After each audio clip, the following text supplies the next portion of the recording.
Hello, 7th grade! So today we are looking at permutations, which is basically a fancy way of saying what order things go in.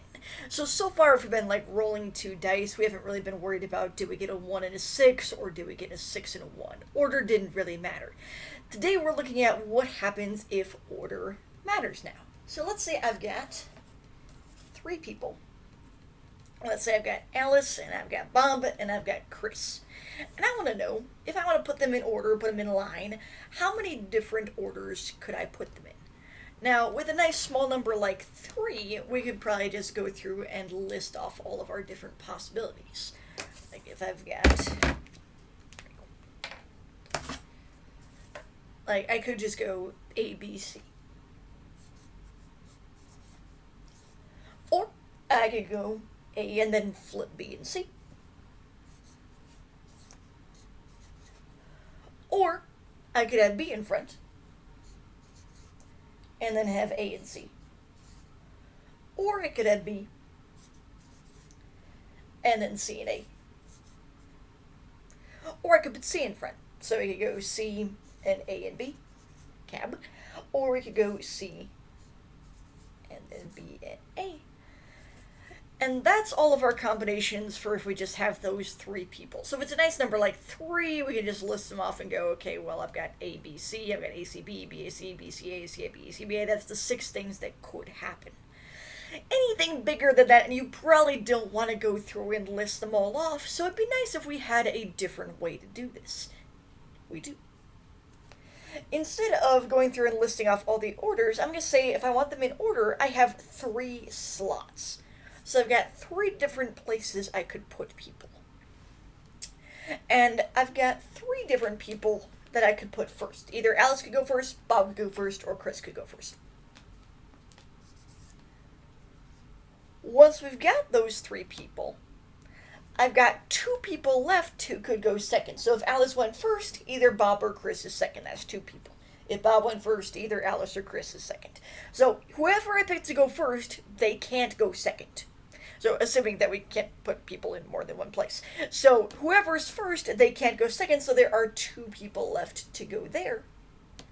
And then once we've got our person here, there's only going to be 1 person left for that last slot. So another way to get that 6 is to go, I'm going to take that 3 times 2 times 1. And that gives me 6 possible combinations. So again, if we just want how many different combinations there are, and we're not worried about listing off every single one, which is what we're worried about here, we can just go through and multiply 3 people first, 2 people second, 1 people, 1 person third. Okay, now we're going to try those 2 more people. So let's say I've got 7 people instead. So I definitely don't want to go through and list off every single combination of 7 people.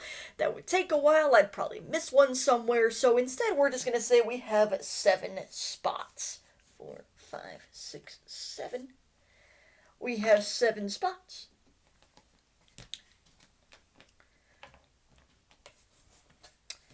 And then if we're looking for who can go first, we've got 1, 2, 3, 4, 5, 6, 7 different people who can go first.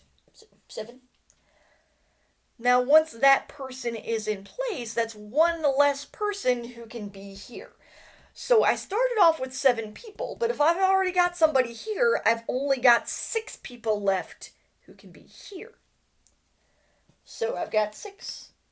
And then if I've got 2 people here out of my 7, there are 5 people left who can go here. 4 people left who can go here. 3 people left to go here. 2 people left to go here. 1 person left to go there. And then we can just multiply. So 7 times 6 times 5 times 4 times 3 times 2 times 1. And this is where you grab your calculator and go 7 times 6 times 5 times 4 times 3 times 2. And technically, if you want to leave off that times 1, it's not really doing anything. Anything times 1 is itself. So if you leave it off, that's fine. If you throw it in there, it's not going to hurt anything. So we've got 5,040 different combinations for how many ways these 7 people could stand in line. So you definitely don't want to go through and list all of those off. No, we're just looking for how many are there, and we're just multiplying. Now, depending on what kind of calculator you have, you might have a button on your calculator that looks like this. So you might have something that looks like a little exclamation point. If you have that, there's a nice little shortcut. So if you happen to have one of those buttons, instead of typing in 7 times 6 times 5 times 4 times 3 times 2 times 1, you can just hit 7 and hit that button, and it should give you this. Now, if you don't have that button, or if you're not sure where that button is, that's okay. There aren't going to be any that are like much bigger than this. Where this is actually a nice thing to have is if you have something like 320 or something, and you don't want to go through and type in 320 times 319 times 318 and so on, because again, you'd probably miss one somewhere along the line. So that's what that button is good for. Something like this, it's not that hard to just go through and type in 7 times 6 times 5 times 4 times 3 times 2 times 1. There aren't going to be any that are much bigger than that. So if you don't have that button, it's okay. If you have it, yay, shortcut. Just make sure that you're only using it if we want to go all the way down 7 times 6 times 5 times 4 times 3 times 2 times 1. Because the other thing we can do with this is if I've got these same 7 people, but I only want some of them. So I want to know how many different ways I can pick 4 of them to stand in order. So I want to pick 4 of these 7 people to stand in a line of 4 rather than all 7. So instead of having 7 slots, I'm going to have 4 slots. So 1, 2, 3, 4, but same idea. So if we've got these 7 people, careful, we don't want to put a 4 here just because we're picking 4 people. We've still got 7 people we could put here. So I'm going to put a 7 here. And then once that person is there, there are only 6 of them left who can go here. There are 5 of them left who can go here. There are 4 of them left who can go here. So same idea, we're just not going all the way down to 1. So you always want to start with the number that's how many people or how many total things you have altogether. So this isn't the number of things you're looking for, this is the total number of people or places or whatever it is that you have that you're starting with, and then you're just counting down from there. So we're starting at 7, not 4. Now, if you want to put all of them in order, those 2 numbers will be the same thing, but if you're only looking for 4 spots out of 7, you gotta make sure that's a 7, 6, 5, 4 rather than 4, 3, 2, 1. So then we just want 7 times 6 times 5 times 4, which gives you 840. And there we go. Yay. Okay, now, the other way you'll see this written, there's a little bit of a shortcut for instead of writing out we have such and such number of things and we want to pick this many. The shortcut way of writing that out is to say we have 6 things and we're choosing 3. So if you see P, we've been using that mostly for probability. Right now it means permutations. So we want the number of permutations where we have 6 things total and we're picking 3 of them and putting them in order. So this is just a shorter way of writing the same thing we've been doing. So we've got 3 spots, and we've got 6 things. So this is the number of slots you have. I'm going to scoot this down here, actually. This is the number of spots. And this is the number of things, which is going to be the number you're starting with.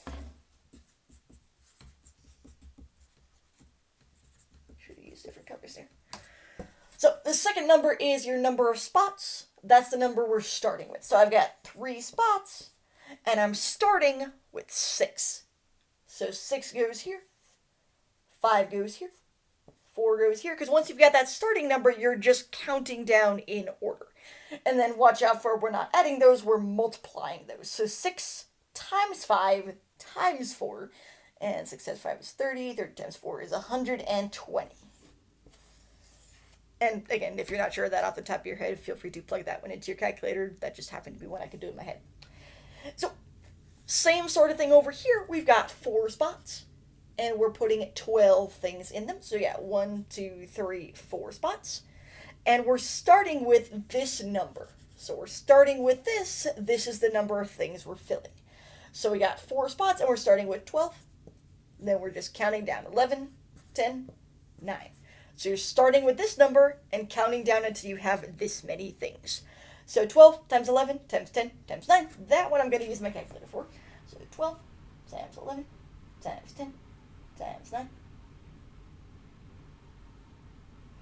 gives you a big number, 11,880. And you may notice these numbers get big pretty quick. Okay, one more of those. So let's say we got 5 things and we've got 5 spots to fill. So you got 1, 2, 3, 4, 5 spots. So we're starting with 5, and this time those two numbers match. So 5 times 4 times 3 times 2 times 1. So we got 5 things, and we want to put all of them in order. So 5 times 4 times 3 times 2 times 1 gives you 2, and again you can leave off the times 1 if you like, but that gives you another 120. Now you may notice as you're doing these there are some numbers that'll pop up a lot just because there are a lot of ways to get things that multiply to 120, which is why you'll see that number quite a bit. 5040 also pops up a bit just because that's something that a lot of numbers in order will multiply to together. So if you see a lot of the same numbers, don't freak out, nothing went wrong, that's just a thing that happens. Okay, now we're going to go backwards. So let's say I've got, I shouldn't have just used that as an example, but let's say we got 120 combinations and we want to know how many people that is in order. Now, if you happen to remember that we just put 5 things in order and we had 5 people total, cool, you've already got your answer. If you didn't happen to remember that that number of things was 5, we're going to kind of go backwards. We're going to start at 1 and we're going to start multiplying our way on up until we get to the right number of things. So 1 times 1 is 1, this gives you 2, times another 3 we give you 6, times 4 gives you 24, times 5 will give you 120. So we have 5 people being put in order there to get that 120 combinations. And really the big thing with this is just realizing that we are going backwards here rather than going, well, 120 times 119 times 118, because that would take you a while and it would give you a really big number that might be a bit too big for your calculator depending on how your calculator works. Okay, so let's try one we haven't already done. So let's say we got 4,320 people. We didn't already use that one, did we? I don't think so. Okay. So we're going to do the same thing. So we already know 5 gets us to 120. So we're just going to start off there. And it's not going to take us as long as you think. Because if we take that times 6, that gets you up to 720. If you take that times 7, 720 times 7 gives you 5,040. There's that number that'll pop up every now and then. And then if you take that times another 8, we're already at our 40,320. So these numbers get big pretty fast. So that's 8 different people who are being put in a combination to get those 40,320. Now, technically I shouldn't be using the word combination, I should be using the word permutations because combinations are actually a thing, but you don't need to worry about those right now. Alright. So that's backwards. Last thing we're going to do with this is we're going to throw probability back in. So let's say I've got A, B, C, and D, and I want to put them in order, and I want to find the probability that A is first and B is second. So if we're really only worried about who's first and who's second, we really only want to fill 2 slots. Because we're really only concerned about who's first, who's second. We don't care who's third and who's fourth. So maybe they're like running a race, we're handing out first and second place or something.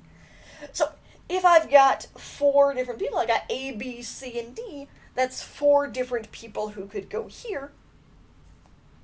Maybe it's A, maybe it's B, maybe it's C, maybe it's D. 4 different things that could go there. And then if one of them is already there, we've got 3 different people who could go here. So we've got 12 possible permutations, not combinations. We've got 12 possible combinations of how many people there are. So now if we want the probability that A is first and B is second. Want to know, out of those 12, how many is A first and B second? Well, 1, because it's the combination where A is first and B is second. Now, we do have a combination where we would have B and then A. Same people, but order matters, so we only want to know about the one where A is first and B is second. So that's 1 out of the 12 that we had all together. Alright, and that's pretty much it for permutations. So go ahead and check out the homework in the description below, and I'll see you in the next section.